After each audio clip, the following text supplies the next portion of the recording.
আপনারা বেনজির হারুনের ঘটনা ভুলে যায়েন না, আপনারা ওসি প্রদীপের ঘটনা ভুলে যায়েন না,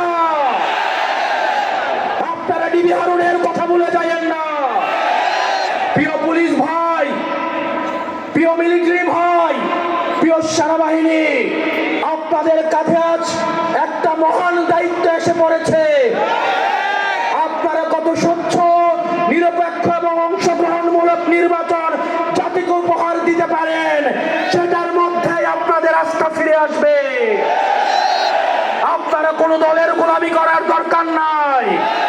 যাতে আপনাদের দিকে তাকিয়ে আছে, যেভাবে 5 আগস্ট আপনারা জনতার কাতারে নেমে এসেছেন, ঠিক সেভাবে 12 ফেব্রুয়ারি জনতার পক্ষ হয়ে আপনারা জাতিকে একটা নির্বাচন উপহার দিবেন।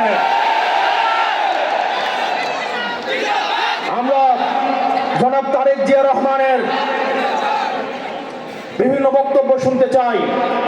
অত্যন্ত পরিতাপের বিষয়, হা ভোট এবং না ভোট নিয়ে ওনার একটা শব্দ আমরা দেখতে পাই নাই।